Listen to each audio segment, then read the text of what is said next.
قال الله تبارك وتعالى في محكم التنزيل إنا أنزلناه في ليلة القدر وما أدراك ما ليلة القدر ليلة القدر خير من ألف شهر إلى آخر السورة.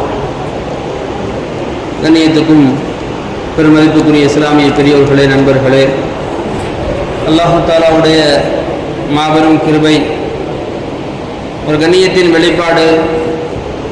அல்லாஹ் சுப்ஹானஹு வ தஆலா மீண்டும் மீண்டும் அவனுடைய அருள் கொடைகளை கொடுத்து கொண்டே இருக்கிறான். அவனை வணங்கக்கூடிய, குர்ஆனை ஓதக்கூடிய, குர்ஆனை கேட்கக்கூடிய, இன்னும் பிற அமல்களை செய்யக்கூடிய நல்ல பாக்கியங்களை கொடுத்திருக்கிறான். அல்ஹம்துலில்லாஹ். கண்ணியமானவர்களே, நம் வாழ்நாளில் மிக முக்கியமான நேரங்களிலே நாம் அமர்ந்திருக்கிறோம். வாழ்வின் போன ரமதானிலிருந்து இந்த ரமதான் வரைக்கும் உள்ள இந்த காலங்களில் மிக முக்கியமான நாட்களில் நாம் அமர்ந்திருக்கிறோம். அல்லாஹ் இந்த நாளுடைய இரவு முழுவதும் வணக்கம் செய்யக்கூடிய, நல்ல விஷயங்களை பேசக்கூடிய, கேட்கக்கூடிய, நல்லமல் செய்யக்கூடிய நல்ல நசீபுகளை கொடுப்பானாக. பாக்கியமான மனிதர்களாக நம்ம எல்லாம் ஆக்குவானாக. கண்ணியமானவர்களே, பொதுவாகவே ஒரு விஷயம் குறித்து ஏன், எதற்கு, எப்படி, என்னன்னு தெரியுமா அப்படிங்கிற விஷயங்களை சொன்னாலே அங்கு ஒரு முக்கியமான விஷயம் பேசப்பட போகிறது என்று அர்த்தம். சாதாரணமாகவே நான் ஏன் தெரியுமா இந்த ட்ரெஸ் போட்டு வந்தேன், நான் ஏன் தெரியுமா இந்த கலர்ல ட்ரெஸ் போட்டேன், நான் ஏன் தெரியுமா இந்த கலர்ல வண்டி வாங்கினேன், நான் ஏன் தெரியுமா இந்த மாதிரி நடந்துக்கிட்டேன், இப்படி எல்லா கேள்விகளுக்கு பின்னாலையும் முக்கியமான பதில்கள் இருக்கிறது. அதுதான் முக்கியம். எல்லா இது போன்ற கேள்விகள் இருக்கிறதுல நிறைய கேள்விகள் நமக்கு இருக்குது, எனக்கு சொல்ல தெரிய மாட்டேங்குது. ஏன், எதற்கு, எப்படி, எப்பொழுது என்ற கேள்விகள் இருக்கிறதே, இந்த கேள்விகள் எங்கெல்லாம் நாம் பேசுறோமோ அதனுடைய பதில்கள் எல்லாம் மிக முக்கியமானதாக அமைந்திருக்கிறது. ஒரு நேரத்தில் ஹஜ்ரத் உமர் ரலியல்லாஹுடைய ஆட்சி காலத்தில் உமர் ரலியல்லாஹு அவர்கள் நடந்து போறாங்க. கூட சஹாபாக்களான மந்திரிகளும் நடந்து போய்கிட்டு இருக்கிறாங்க. அப்போ ஒரு பெண்மணி நின்று ஹஜ்ரத் அவர்கள் உமர் ரலியல்லாஹு அவர்களை நிறுத்தி பேசிக் கொண்டிருக்கிறார். ரொம்ப நேரம் பேசுறாங்க, ரொம்ப நேரம் பேசிக்கிட்டு இருக்கிறாங்க. கூட வந்த அந்த மந்திரிகளான சஹாபாக்களுக்கு அமீருல் முஃமினீன் வேறொரு வேலையா போய்கிட்டு இருக்கிறார், முக்கியமான காரியமா போய்கிட்டு இருக்கிறார். இந்த நேரத்தில் பிடிச்சி இந்த அம்மா வயசான கிழவி நின்று இவ்வளவு நேரம் பேசிக்கிட்டு இருக்குது. சஹாபாக்களுக்கே ஒரு வகையான எரிச்சல்கள் ஏற்பட்டுருச்சு. ஆனால் இந்த உமர் ரலியல்லாஹு அவர்கள் ஒன்றுமே காட்டிக்கொள்ளவில்லை, பேசிக்கிட்டே இருக்கிறாங்க. அந்த அம்மா எப்போ பேசி முடிச்சாங்களோ அப்பதான் அதற்கு உமர் போனாங்க. கொஞ்சம் தூரம் போன கேட்டாங்க, யா அமீருல் முஃமினீன், நிறைய வேலை இருக்குது, வேலை சொல்லி இல்லாம என்ன செய்யறாங்க, சும்மா இல்ல, இஸ்லாமிய சாம்ராஜ்யத்தை கட்டமைப்பதற்கான பல்வேறு திட்டங்களை குறித்து நாம் பேச வேண்டி இருக்கிறது, இந்த மாதிரி நீ இவ்வளவு நேரம் பேசுறீங்களே என்பதாக கேட்கின்ற பொழுது ஹஜ்ரத் உமர் சொன்னாங்க, அவங்க யாரு தெரியுமா, அந்த பெண்மணி எப்படிப்பட்டவர்கள் தெரியுமா, அந்த பெண்மணியுடைய சம்பவம் என்னவென்று தெரியுமா, அந்த பெண்மணி பேசியதற்காக அல்லாஹ்வே பேசினான் தெரியுமா. ஏன் அமீருல் முஃமினீன், எங்களுக்கு தெரியாது, என்ன சொல்றீங்க, என்னாச்சு, என்ன என்ன அப்படி என்ன உண்மையா ஒரு சம்பவம் என்ன நடந்துச்சு, அல்லாஹ்வே அவங்க விஷயமா பேசுறான்னு சொன்னா என்ன புரியல எங்களுக்கு என்பதாக சொல்லுகின்ற பொழுது அதை எதுக்கு சொல்ல வரேன்னா, ஏன், எதற்கு, எப்படி என்ற கேள்விகளுக்கு பின்னால் இருக்கக்கூடிய பதில் இருக்கிறது, அது முக்கியமானது என்பதற்காக சொல்ல வருகிறேன். சொன்னார்கள், இந்த பெண்மணியுடைய பேர் ஹவுலா. இவர்களுடைய கணவன் சம்பந்தமான ஒரு விஷயங்களிலே இவர்கள் பேசிய வார்த்தையை அல்லாஹ் குர்ஆனிலே சொல்லி காட்டுகிறான். قد سمع الله قول التي تجادلك في زوجها. நபியே, உங்களுடைய கணவன்கள் விஷயமாக ஒரு பெண்மணி உங்களிடம் முறையிட்டார்களே, உங்களிடம் முஜாதலா செய்தார்களே, வாக்குவாதம் செய்தார்களே, அந்த பெண்மணியுடைய குரலை நான் கேட்டு விட்டேன் என்பதாக சொல்லுங்க என்பதாக சொல்லி அல்லாஹ் அதற்கான தீர்வுகளை கொடுக்கிறார். அது உமர் சொல்லுகிறார்கள், அப்படிப்பட்ட பெண்மணியாகும் அவர்கள். அந்த பெண்மணி இன்னும் அரை நாள் நின்று பேசியிருந்தாலும் நான் நின்று பேசியிருப்பேன். ஏன், எதற்கு இந்த கேள்விகளுக்கு பின்னால் வரக்கூடிய பதில்கள் இருக்கிறது, அது ரொம்ப முக்கியமானது. ஒரு நேரத்தில் உஸ்மான் ரலியல்லாஹுடைய ஆட்சி காலத்திலே உஸ்மான் ரலியல்லாஹு அவர்கள் கொலை செய்யப்படக்கூடிய அந்த தருணங்களில் ஒரு மனிதர் அவருடைய தாடியை பிடித்து கொலை செய்ய வருகிறார். அது உஸ்மான் ரலியல்லாஹு அவருடைய தாடியை பிடித்து கொலை செய்ய வருகிறார். அந்த மனிதரை பார்த்து ஹஜரத் உஸ்மான் ரலியல்லாஹு கேட்டார்கள், இந்த தாடிக்கு ஹஜரத் அபூபக்கர் கொடுத்த மரியாதை தெரியுமா உனக்கு? இந்த தாடிக்கு ஹஜரத் அபூபக்கர் கொடுத்த மரியாதை உனக்கு தெரியுமா? அந்த மனிதர் கொஞ்சம் தள்ளி நின்று அதை விட்டு தவிர்த்து நகன்று செல்கிறார், இவர்களை நாம் கொலை செய்துவிடக் கூடாது என்பதற்காக. இது என்ன தெரியுமா, இது என்ன எப்படிப்பட்டது தெரியுமா என்ற கேள்விகளுக்கு பின்னால் இருக்கக்கூடிய பதில் இருக்கிறது, அது ரொம்ப முக்கியமானது. அல்லாஹ் கேட்கிறான், இன்னா அன்ஸல்நாஹு ஃபீ லைலத்தில் கத்ர் வமா அத்ராக மா லைலத்துல் கத்ர். இது லைலத்துல் கத்ருடைய இரவு. வமா அத்ராக மா லைலத்துல் கத்ர், லைலத்துல் கத்ர்னா என்னன்னு தெரியுமா? யார் கேட்கிறா? அல்லாஹ் கேட்கிறான். நாம கேட்கக்கூடிய கேள்விக்கு பின்னாலேயே இவ்வளவு பெரிய முக்கியமான பதில் இருக்குதுன்னு சொன்னா, நாம ஏன், எதற்கு, எப்படி, எங்கே, எப்பொழுது என்ற கேள்விகளுக்கு பின்னாலேயே மிக முக்கியமான பதில்கள் இருக்கும் என்றால், என் ரப்பு கேட்கிறான், லைலத்துல் கத்ர் என்றால் என்னவென்று தெரியுமா உமக்கு? யாரை பார்த்து? நபியை பார்த்து கேட்கிறான். அதோடு நிறுத்தவில்லை. வமா அதராக மா லைலத்துல் கத்ர் என்று கேட்டுவிட்டு நான் சொல்கிறேன், லைலத்துல் கத்ரி கைரும் மின் அல்ஃபி ஷஹர். லைலத்துல் கத்ருடைய இரவு இருக்கிறதே 1000 மாதங்களை விட சிறந்தது.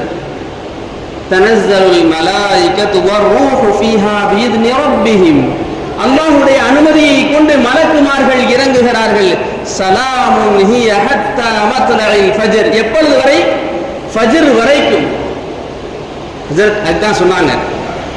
ஹஜ்ரத் பயான் ஆரம்பிக்கிறதுனால மைக் இல்லாம சொன்ன வார்த்தைகள் அதுதான். நம்முடைய காலை வரையிலும் நாம் இன்றைய நாட்களிலே அமல்களிலே சேர்ந்திருக்க வேண்டும். ஏதோ கூட்டாகவோ தனியாகவோ நாம் நம்முடைய இரவுகள் எல்லாம் அமல்களாக இருக்க வேண்டும். ஏனென்றால் மலக்குமார்கள் இறங்குகிறார்கள். மலக்குமார்கள் இறங்குகிறார்கள். கண்ணியமான மலக்குகள் இறங்குகிறார்கள். ஜிப்ரீல் அலைஹிஸ்ஸலாத்து வஸ்ஸலாம் இறங்குகிறார்கள். கண்ணியமானவர்களே, இந்த நாட்களில் நாம் என்ன செய்துவிடக்கூடாது? நம்முடைய வணக்கங்கள் இல்லாத நேரங்கள் எங்களுடைய வாழ்க்கையில் அமைந்து விடக்கூடாது. சாதாரணமான நாள் அல்ல. சரி, லைலத்துல் கத்ர் இன்னைக்கு தான்ங்கிறதுக்கான என்ன ஆதாரம் இருக்கிறது? நபி ஸல்லல்லாஹு அலைஹி வஸல்லம் சொன்னார்கள், கடைசி 10களில் உள்ள ஒற்றைப்படைகளை நீங்கள் தேடிக்கொள்ளுங்கள் என்று. கஅப் இப்னு மாலிக் ரலியல்லாஹு சொல்கிறார்கள், நான் அல்லாஹ்வின் மீது சத்தியமிட்டு சொல்கிறேன், நான் அல்லாஹ்வின் மீது சத்தியமிட்டு சொல்கிறேன். கஅப் இப்னு மாலிக் யார்? கஅப் இப்னு மாலிக் யார்? அல்லாஹ்வால் சொல்லப்பட்டவர்கள். நபியே, கஅப் இப்னு மாலிக்கை ஓத சொல்லி நீங்கள் கேளுங்கள். யாருக்கு? நபிக்கு கட்டளை. சூரத்துல் பையினா இன்று ஓதப்பட்ட லம் யகுனில் லதீன கஃபரு அந்த வசனங்கள் இறங்குகின்ற பொழுது அல்லாஹ் சொல்கிறான், கஅப் இப்னு மாலிக், கஅப் ரலியல்லாஹு அவர்களை ஓத சொல்லி நபியே நீங்கள் கேட்பீர்களாக.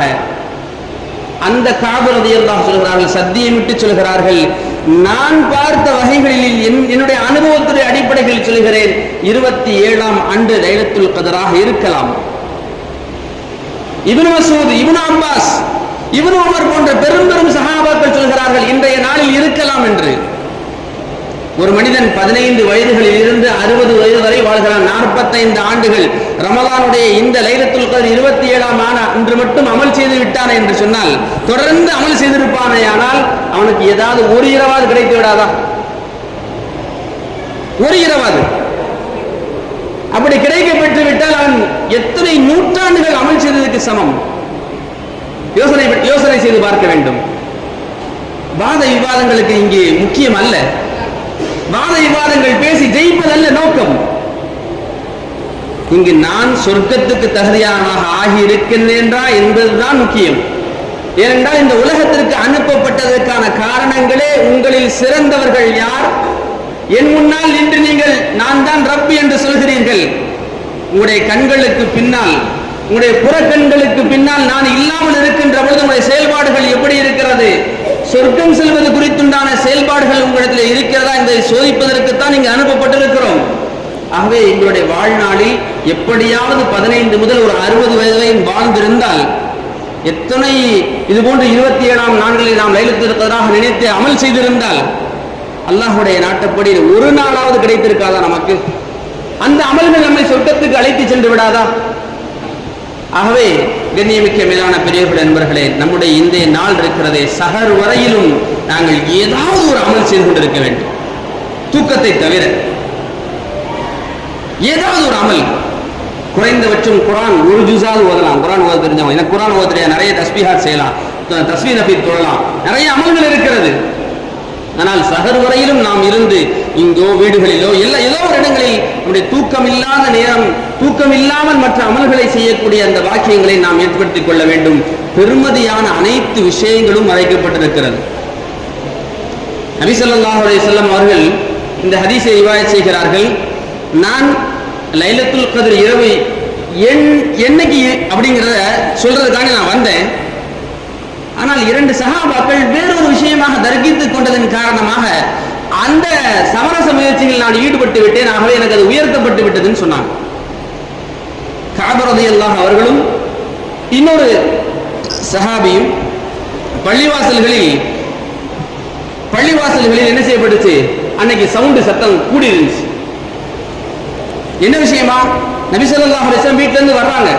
லைலத்துல் கத்ர் இரவு என்றே எந்த நாளுடைய இரவு அப்படின்னு பர்டிகுலரா சொல்றதுக்காண்டி வர்றாங்க. வந்து பார்த்தா பள்ளிவாசல்ல சத்தமா கிடக்கு. பள்ளிவாசல்ல சத்தமா கிடக்கு. என்ன சத்தம் பார்த்தா, கஅப் ரலியல்லாஹு ஒருத்தருக்கு கடன் கொடுத்துருக்காங்க, அவர் கடனை திருப்பி தரல. கேட்டாங்க, ஏன் திருப்பி கடனை கொடுக்காம இருக்கீங்க, சீக்கிரம் கொடுங்களேன் அப்படின்னாங்க. இல்லை யா ரசூலல்லாஹ், கடன் கொடுக்கக்கூடிய திருப்பி ஒப்படைக்கக்கூடிய வசதி இல்லாம நான் இருக்கிறேன் அப்படின்னு சொல்லி அவர் சொல்றாரு. நபி இவர் திரும்பி கேட்டாங்க, ஏன் இவ்வளவு சத்தம் போட்டு கேட்டுக்கிறீங்க பள்ளிவாசல்ல? யார சொல்ல, பல தடவை கேட்டேன், யார தரமாட்டுக்கிறாரு, யார சொல்ல, அதான் யார சொல்ல சத்தம் போட்டேன். 2 பேர்த்தையும் சொன்னாங்க, கஅப் அவர்களே, அவர் கடன் கொடுக்க முடியாத சூழல் இருக்கிறாரு, ஆகவே அவருடைய கடனை பாதியாக குறைத்துக் கொள்ளுங்கள், நீ பாதி கடனை சீக்கிரமா கொடுத்துரு என்பதாக சமரச முயற்சிகளிலே ஏற்பட்டவர்கள் அந்த நாளை மறந்துவிட்டார்கள். மறந்துவிட்டு சொன்னார்கள், அஸா யகூனு கைரல் லக்கும், உங்களுக்கெல்லாம் என்று 27வது அதல்ல என்று லைலத்துல் கத்ர் இரவு என்பதை மறைக்கப்பட்டது உங்களுக்கு நனவாக கூட இருக்கலாம் என்றதாக சொல்லி காட்டினார்கள். சரி, லைலத்துல் கத்ர் இரவு ஏன் மறைக்கப்பட்டது என்றால், பெருமதியான பெருமதிப்பு மிக்க எல்லா விஷயங்களும் மறைக்கப்பட்டுதான் இருக்கிறது. பெருமதிப்பு கொண்ட எல்லா விஷயங்களையும் மறைத்துதான் வைக்கப்படுகிறது. தங்கங்களை சாதாரணமாக வைப்பதில்லை, பணங்களை சாதாரணமாக வைப்பதில்லை, இல்லையா? கியாமத் சாதாரணமாக வரப்போவது அல்ல. என்னைக்கு கியாமத் வரும் அல்லாஹ்வுக்கு தான் தெரியும். இன்னல்லாஹ இன்தஹு இல்முஸ் ஸாஅ, கியாமத் எப்பொழுது வரும் என்ற விஷயங்கள் அல்லாஹ்வுக்கு தான் தெரியும். பெருமதியான விஷயம், சொர்க்கமா நரகமா என்று முடிவு செய்யப்படக்கூடிய அந்த நாள் இருக்கிறது, மிக பெருமதியான விஷயம். அது மறைக்கப்பட்டு தான் இருக்கிறது. எனக்கு மௌத் எப்பொழுது வரும், மறைக்கப்பட்டு தான் இருக்கிறது. எனக்கு குழந்தைகள் எப்பொழுது பிறப்பார்கள், மறைக்கப்பட்டிருக்கிறது. என்ன குழந்தை பிறக்கும், மறைக்கப்பட்டிருக்கிறது. அது சொர்க்கத்துக்குரிய குழந்தையா, நரகத்துக்குரிய குழந்தையா, சீதேவியா, மூதேவியா, மறைக்கப்பட்டிருக்கிறது. என்னுடைய எல்லா பெருமதியான விஷயங்களும் மறைக்கப்பட்டிருக்கிறது. என்னுடைய துஆக்களில் எதுவெல்லாம் அங்கீகரிக்கப்பட்டிருக்கிறது, மறைக்கப்பட்டிருக்கிறது. என்னுடைய அமல்களில் எதை அல்லாஹ் ஏற்றுக்கொண்டிருக்கிறான், மறைக்கப்பட்டிருக்கிறது. இமாம் கஸாலி ரஹ்மத்துல்லாஹி அலைஹி ஆகச்சிறந்த மேதை, அவர்கள் கனவு காண்கிறார்கள், அவர்கள் மரணமடைந்ததை போன்று. கனவு காண்கிறார்கள், அவர்கள் மரணமடைந்து விட்டதை போன்று கனவு காண்கிறார்கள். அவர்களிடத்திலே கேட்கப்பட்டது, நீங்கள் உங்களுடைய ரப்பை எப்படி சந்தித்துக் கொண்டீர்கள், உங்களுக்கான இடம் எப்படி இருக்கிறது?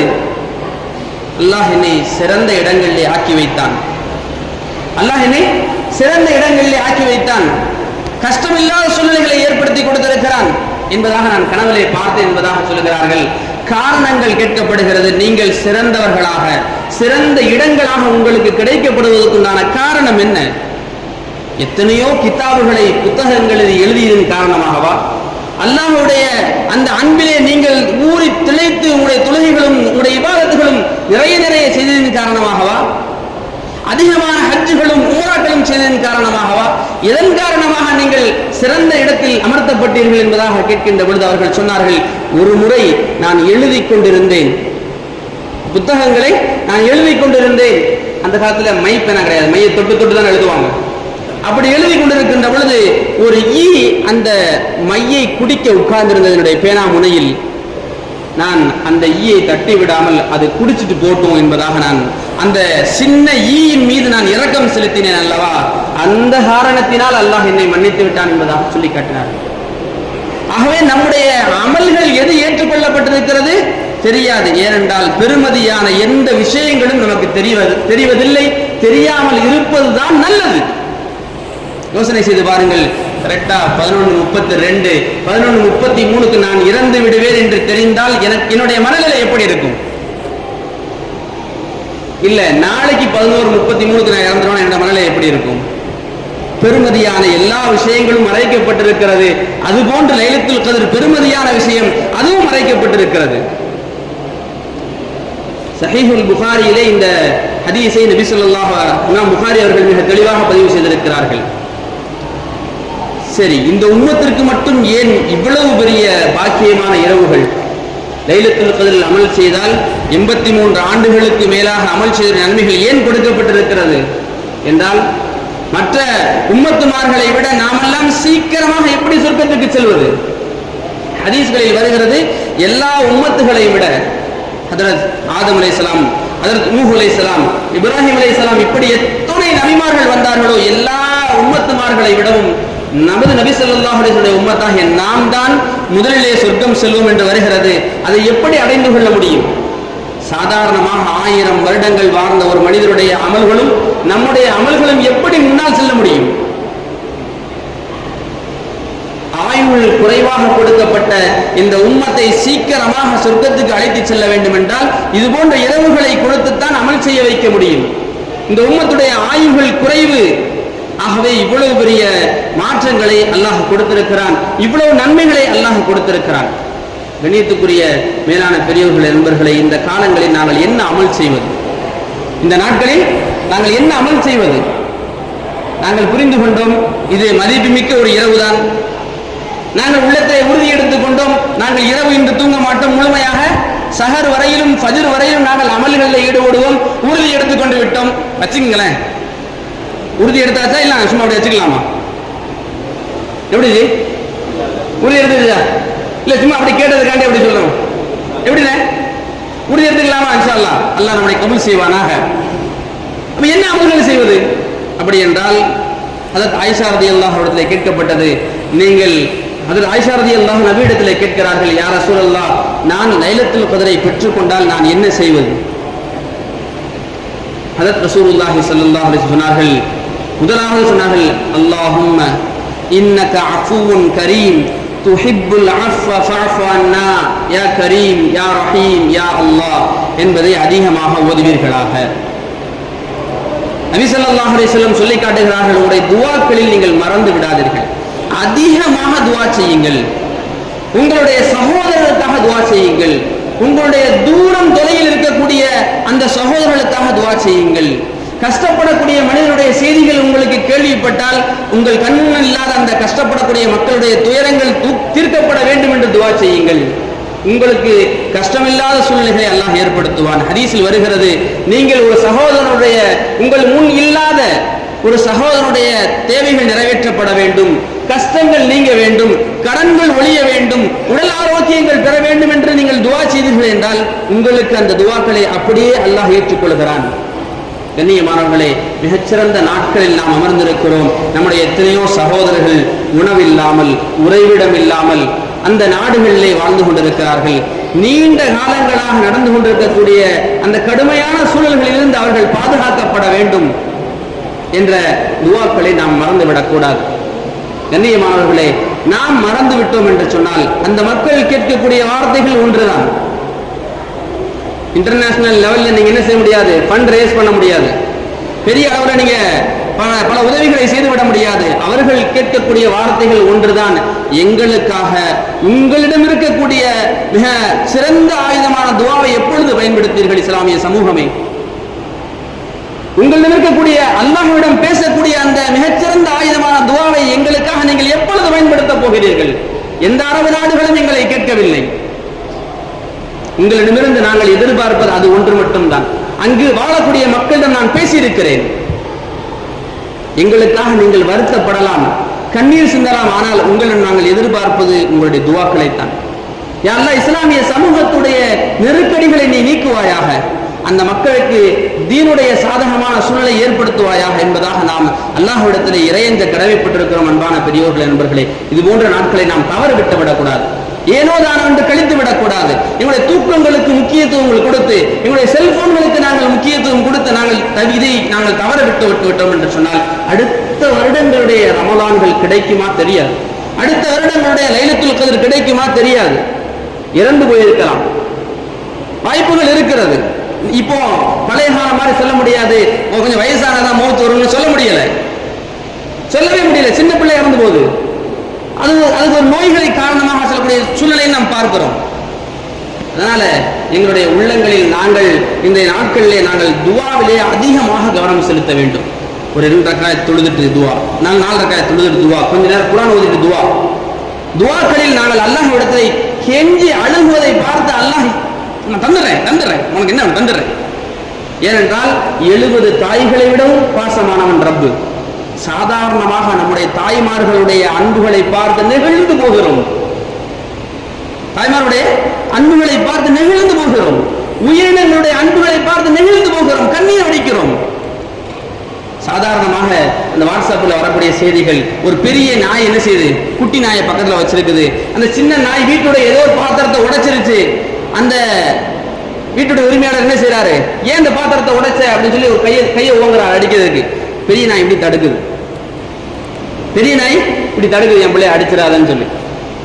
இந்த பாசங்களை பார்த்தெல்லாம் நாம் நெகிழ்ந்து போயிருக்கிறோம். எத்தனையோ அது போன்ற தாய்மாருடைய அன்புகளை பார்த்து நெகிழ்ந்திருக்கிறோம். ரப்பு எங்களிடத்திலே அதை விடவும் பல மடங்கு அன்பு மிக்கவன், அவனிடத்திலே முறையிட வேண்டும், கண்ணீர்களால் முறையிட வேண்டும். யா அல்லாஹ், நாங்கள் யாரிடத்திலும் கேட்க மாட்டோம், யா அல்லாஹ் நாங்கள் யாரிடத்திலும் கேட்க மாட்டோம், நாங்கள் யாரிடத்திலும் கண்ணீர் வடிக்க மாட்டோம். ரப்பே, பிச்சைக்காரர்களாகவும் சமூகத்தில் இருக்கிறோம், உன்னிடத்திலே கண்ணீர் வடிக்கின்றோம். ரப்பே, என்னுடைய தேவைகளை பூர்த்தி செய்வாயாக, என் சகோதரர்களை பாதுகாப்பாயாக, என்னுடைய குழந்தைகளை பாதுகாப்பாயாக, உங்களுடைய எதிர்கால சந்ததிகளை வீணாக்கி விடாது என்ற வார்த்தைகளை சொல்லி சொல்லி நாம் அல்லாஹ்விடத்திலே முறையிட்டோம் என்று சொன்னால் நிச்சயமாக ரப்புல் இஸ்ஸத் நம்முடைய தேவைகளை பூர்த்தி செய்வதோடு மட்டுமில்லாமல் இம்மையிலும் மறுமையிலும் சிறந்த வாழ்வதற்கான எல்லா நசீபுகளையும் ஏற்படுத்தி தருவான். அதுபோன்று தூரம் தொலைவில் இருக்கக்கூடிய நாடுகளுடைய முஸ்லிம்களுடைய வாழ்க்கையின் பொருளாதாரங்கள் மேம்படக்கூடிய, நிம்மதியான சூழல்கள் ஏற்படக்கூடிய நல்ல நசீபுகளையும் ஏற்படுத்தி கொடுப்பான். முதல் விஷயம் துஆவிலே கவனம் செலுத்துவது. இரண்டாவது, குர்ஆன் ஓதத் தெரிந்த மனிதர்கள் இருந்தால் குறைந்தபட்சம் ஒரு 2 ஜுஸு அல்லது 3 ஜுஸுவாது நம்ம என்ன செய்யறது, குறைந்தபட்சம் ஓதிக்கொள்வது. அதுபோன்று இன்ஷா அல்லாஹ் ஹஜ்ரத் சொன்னது போன்று துஆக்களுக்கு பிறகு, கத்முல் குர்ஆன் துஆக்களுக்கு பிறகு உங்களுடைய சுய தேவைகளுக்கான நேரங்கள் கொடுக்கப்பட்டதுக்கு பிறகு ஒரு டைம் சொல்லுவாங்க. அந்த டயத்தில் இருந்து என்ன செய்ய திக்ர் மஜ்லிஸ் நடக்கும். அந்த மஜ்லிஸில் நாம் கலந்து கொள்வது, முழுமையாக கலந்து கொள்வது. அதுல நிறைய திக்ர்களை ஹஜ்ரத் அவங்க சொல்லித் தருவாங்க. நம்ம தொடர்ந்து அவங்களோட சொல்லிக்கொண்டே இருப்பது. குறிப்பாக நல்ல ஆட்சிகள் நடக்க வேண்டும் என்பதற்காக வேண்டி ஹஸ்புனல்லாஹு நிஅமல் வக்கீல் என்ற வார்த்தைகளை குறைந்தபட்சம் 100 தடவைகளாக சொல்லிக் கொள்வது. ஆனால் ஒரு வருத்தத்துக்குரிய செய்திகளையும் நான் சொல்லி இதோடு நிறைவு செய்கிறேன். இந்த மிக முக்கியமான நாட்களிலும் கூட சில துரதிருஷ்டசாலிகளை அல்லாஹ் ஹதீஸ்களை விசுவாசம் பார்க்கிறோம். சில துரதிருஷ்டசாலியான மனிதர்களையும் இந்த நல்ல நாட்களிலும் கூட நபி ஸல்லல்லாஹு அலைஹி வஸல்லம் சொல்லி காட்டியிருக்கிறார்கள். இந்த மனிதர்களுக்கெல்லாம் இந்த முக்கியமான நாட்களிலும் மகத்தான நாட்களிலும் கூட அல்லாஹ்விடத்திலே மன்னிப்புகள் கிடைப்பதில்லை என்பதாக சொல்லி காட்டினார்கள். எவ்வளவு துரதிருஷ்டசாலி அவர்! இந்த மகத்தான நாட்களிலும் கூட அல்லாஹ்வுடைய அன்பும் ஆதரவும் பாசமும் மன்னிப்பும் கிடைக்க முடியாத அளவுக்கு உண்டான பாவங்கள் என்ன? நபி ஸல்லல்லாஹு அலைஹி வஸல்லம் 3 பாவங்களை சொல்லி காட்டினார்கள். 3 பாவங்கள் இருக்கிறது, மகத்தான நாட்களில் கூட அவர்களுக்கு மன்னிப்புகள் கிடையாது என்பதாக சொன்னார்கள். ஒன்று, தொடர்ந்து மது அருந்துபவன், மது அருந்துவதை தன் பழக்கமாக ஆக்கிக் கொண்டவர், மது இல்லாமல் வாழ முடியாது என்ற நிலைக்கு தன்னை ஏற்படுத்தி கொண்டவர். இவருடைய மன்னிப்புகளை அல்லாஹ் மகத்தான நாட்களில் கூட ஏற்றுக்கொள்வதில்லை. முதல் விஷயம். இஸ்லாமிய சகோதரர்கள் அப்படிப்பட்ட பாவிகள் இருக்க மாட்டார்கள் என்று நல்லெண்ணம் வைக்கிறேன். அல்லாஹ் நம்முடைய சமூகங்களை அந்த பாவங்களை விட்டு பாதுகாப்பானாக. இரண்டாவதாக நபி ஸல்லல்லாஹு அலைஹி வஸல்லம் சொன்னார்கள், இன்னொரு பாவம் இருக்கிறது, அந்த பாவம் செய்பவரை அல்லாஹ் இந்த மகத்தான நாட்களில் கூட மன்னிப்பதில்லை. அதில் இரண்டாவது, பெற்றோரை நோவினை செய்பவன். தாய் தந்தையரை நோவினை வார்த்தைகளால், நடவடிக்கைகளால், சொல் பேச்சை கேட்காமல் இருப்பதினால், அல்லது செல்வம் வந்துவிட்டது என்ற இழக்காத தன்மையினால். கண்ணியமானவர்களே, இன்று நாம் நம்முடைய சகோதரருடைய நிலைகள் இந்த விஷயத்தில் ரொம்ப கவனப்படணும், ரொம்ப ரொம்ப கவனப்படணும்.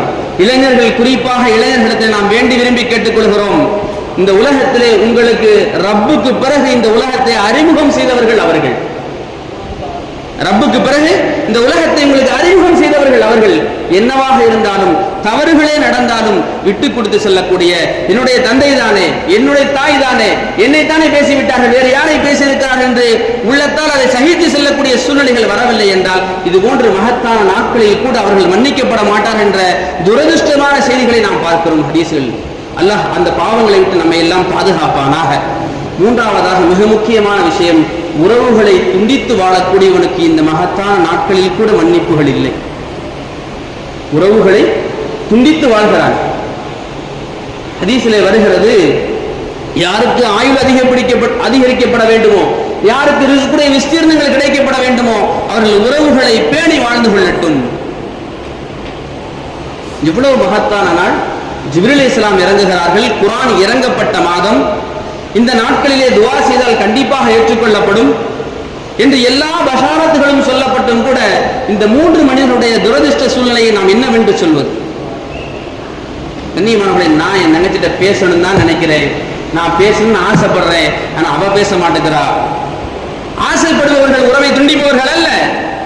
என் தங்கச்சி ஆசைப்படுறா, எங்க அண்ணன்ட்ட பேசிடணும், எங்க அண்ணனை ஏதோ நான் கோவத்துல 4 வார்த்தை பேசிட்டேன், என் வீட்டுக்காரர் என் அண்ணன் அடிச்சிருச்சு, நான் அதனால பேசாம இருக்கிறேன், ஆனா இப்ப ஆசைப்படுறேன், ஹதீஸை படிச்சிருக்கிறேன், உறவுகள் எனக்கு இனிமேல் கிடைக்காது. நாம் ஏற்கனவே தராவியுடைய நேரங்களில் இந்த சம்பவங்களை சொல்லி இருக்கிறோம். என்னவென்றால், ஹஜ்ஜாஜ் இப்னு யூசுப் இடத்திலே ஒரு 3 மனிதர்களை கொண்டு வரப்படுகிறது. ஹஜ்ஜாஜ் இப்னு யூசுப் என்று சொல்லப்படக்கூடிய ஒரு அரசன், இஸ்லாமிய ஆட்சி காலங்களிலே அவர் ஆட்சி செய்திருக்கிறார். குர்ஆனுடைய எவ்வளவு நெருக்கடியான சூழல் வாழ்ந்திருக்கிறார். குர்ஆனுடைய இன்று நாம் படிக்கிறோம் அல்லவா, ஜபர் ஜேர் போட்டதெல்லாம் அவர் தான். குர்ஆனுக்கு இதுக்கு ஜபர் ஜேர் கிடையாது. நபி ஸல்லல்லாஹு அலைஹி வஸல்லம் குர்ஆன்ல ஜபர் ஜேர் போடப்படல. ஜபர் ஜேர்ங்கிற விஷயத்தை ஏற்பாடு செஞ்சவரே ஹஜ்ஜாஜ் இப்னு யூசுப் தான். ஆனால் அவர் ஒரு கொடுங்கோல் ஆட்சியாளர், இஸ்லாமியர் தான். அவரிடத்தில் 3 நபர்கள் இருக்கிறார்கள். அந்த போருக்கு எதிரான விஷயங்களை செய்ததன் காரணமாக ராஜ குற்றங்களுக்காக இந்த 3 நபர்களும் கொலை செய்யப்பட வேண்டும். யார் யாரு? மகன், கணவன், சகோதரன். 3 நபர்களும் இஸ்லாமிய ஆட்சிக்கு எதிராக கிளர்ச்சி செய்தவர்கள். இஸ்லாமிய ஆட்சிகள் பொதுவாக எந்த ஆட்சிக்கு எதிராக கிளர்ச்சி செய்தாலும் அவர்கள் கொல்லப்பட வேண்டியவர்கள் என்ற நடைமுறை சட்டங்கள் இருக்கிறது. அதுபோன்று 3 நபர்களுக்கும் கொலை. அந்த பெண்மணி, ஒரு பெண்மணி வருகிறார்கள். யாரு? அந்த மகனுடைய தாய் வருகிறார். அந்த மகனுடைய, அந்த கணவனுடைய அதே ஒரே பெண்மணி தான். ஒரே பெண்மணி, மகன், கணவன், சகோதரன் கெஞ்சுகிறார், என் குடும்பத்திலிருந்து 3 நபர்கள் இறந்து போக போகிறார்கள், என் குடும்பத்திலிருந்து 3 நபர்கள் இறந்து போக போகிறார்கள், கொஞ்சம் நீங்க கன்சல்ட் பண்ணுங்க, மறுபரிசீலனை செய்யுங்கள், இனிமேல் அவங்க அந்த தப்பை செய்ய மாட்டாங்க, நான் உறுதி கொடுக்கிறேன். நீண்ட விவாதங்களுக்கு பிறகு ஹஜ்ஜாஜ் இப்னு யூசுப் சொன்னார், 3 பேர்ல ஒருத்தரை சொல்லு விட்டுறேன், ஆனா மற்ற 2 பேரும் நோ எக்ஸ்கியூஸ். ஒருத்தர் மட்டும்தான் அனுமதி. ஒரே ஒருத்தர் நீ யாரும் சொல்லு, உனக்கு கணவன் வேணுமா அல்லது பிள்ளை வேணுமா, சகோதரன் வேணுமா, யாரா ஒருத்தர். நீண்ட யோசனைகளுக்கு பிறகு அந்த பெண்மணி தன் சகோதரனை கைப்பிடிக்கிறார். நான் இவரை பாதுகாத்துக் கொள்கிறேன். கேட்கப்படுகிறது, 10 மாதங்கள் சுமந்து பெற்ற மகன் வேண்டாம், உன்னோடு நீண்ட காலங்கள் வாழ்ந்த கணவன் வேண்டாம், சகோதரனை கைப்பிடித்திருக்கிறாயே என்பதாக சொல்கின்ற பொழுது அவர்கள் சொன்னார்களாம், இனிமேல் இந்த உறவு எனக்கு கிடைக்காது.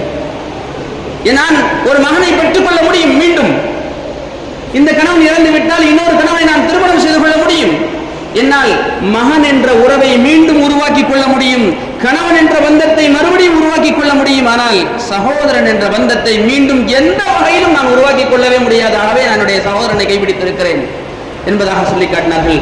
உறவுகள் அவ்வளவு முக்கியம். கண்ணியமானவர்களே, இந்த உறவுகளை குறித்து அல்லாஹ்விடத்திலே கியாமத்திலே உறவுகளுக்கு உருவம் கொடுக்கப்பட்டு உறவுகள் சொல்லுமாம், யா அல்லாஹ், உலகத்தில் வாழ்ந்த காலங்களிலே இவர் உறவை பேணி வாழ்ந்தார். இவங்க தம்பி சண்டை போட்டாலும், இவங்க தங்கச்சி சண்டை போட்டாலும், யாரு சண்டை போட்டாலும் தன்னுடைய ஈகோக்களை விட்டு கொடுத்து அவர் போய் உறவுகள் வேண்டும் என்று நின்றிருக்கிறார், அவமானப்படுத்தப்பட்டிருக்கிறார், அசிங்கப்படுத்தப்பட்டிருக்கிறார், அடிக்கப்பட்டிருக்கிறார். இருந்தாலும் அவர் உறவை துண்டிக்க வேண்டும் என்று நினைக்கவே இல்லையா அல்லாஹ். ஆகவே உன்னுடைய அருளோடு இவரை சேர்த்துக் கொள்வாயா. கியாமத்திலே உறவுகள் பேசுமாம், யா அல்லாஹ், இந்த உறவுகளோடு இந்த உறவை பேணி வாழ்ந்ததனால் நீ உன்னுடைய ரஹமத்தோடு இந்த மனிதனை சேர்த்துக் கொள்வாயாக என்று ரஹமத்தோடு சேர்க்கின்ற வரையிலும் இந்த உறவுகள் போராடுமாம். யார் உறவுகளை பேணவில்லையோ சொல்லுமாம், அந்த உறவு சொல்லுமாம், யா அல்லாஹ், உன்னுடைய ரஹமத்திலிருந்து இவரை தூரமாக்கி விடு, உன்னுடைய அருளிலிருந்து இவரை தூரமாக்கி விடு. உலகத்தில் வாழக்கூடிய காலகட்டங்களிலே இவர் என்னை பின்பற்றி வாழவே இல்லை, முழுக்க முழுக்க அவருடைய பெருமையும், நான் அண்ணங்கிற பெருமை, நான் மச்சாங்கிற பெருமை, நான் பொண்ணை எடுத்துக்கிறேங்கிற பெருமையில் தான் அடைந்தாரே தவிர உறவுகள் வேண்டும் என்று என்னை இவர் என்ன செய்யல, ஒன்று சேர்த்து வாழவில்லை. ஆகவே உன்னுடைய ரஹமத்தில் இருந்து நீ இவரை தூரமாக்கிவிடு.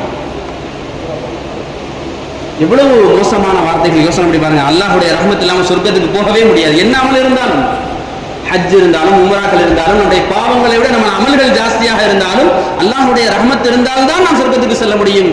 அந்த உறவு பேசுமாம், ரஹமத்திலிருந்து இவரை தூரமாக்குவாயா என்றால் எவ்வளவு மோசமான இடத்திற்கு அந்த உறவுகள் நம்மை எடுத்துச் செல்லும் என்பதை நாம் கவனிக்க வேண்டும். அன்பான பெரியோர்கள், நண்பர்களே, ஆகவே இந்த 3 பாவங்கள் குறித்தும் இந்த நாட்களில் நாம் கவனமாக இருக்க வேண்டும். ரப் எங்களை மன்னிக்க வேண்டும். நாங்கள் அதுபோன்ற ஒரு சூழ்நிலையில் இருந்தால் நாங்கள் மஷூரா செய்து, ஆலோசனை செய்து, எங்களுடைய உள்ளங்களோடு நாங்கள் பேசி நம்முடைய உறவுகளை புதுப்பித்துக் கொள்ள வேண்டும். நிறைய சம்பவங்களை சொல்ல முடியும். அல்லாஹ் சுப்ஹானஹு வ தஆலா இந்த உறவுகளோடும் இந்த பாவங்கள் இல்லாத சூழலில் வாழக்கூடிய நல்ல நசீபுகளை அல்லாஹ் நம் அனைவருக்கும் தருவானாக. இந்த நாட்களில் நன்றாக அமல் செய்யக்கூடிய நல்ல பாக்கியம் பெற்ற தேசியர்களாக அல்லாஹ் நம்மையும் நம்முடைய சந்ததிகளையும் ஈண்டெடுத்த பெற்றோர்களையும் ஆக்கியல் புரிவானாக. வாஹிரு தஅவானா அல்ஹம்துலில்லாஹி ரப்பில் ஆலமீன். அஸ்ஸலாமு அலைக்கும் வரஹ்மத்துல்லாஹி வபரகாத்துஹு.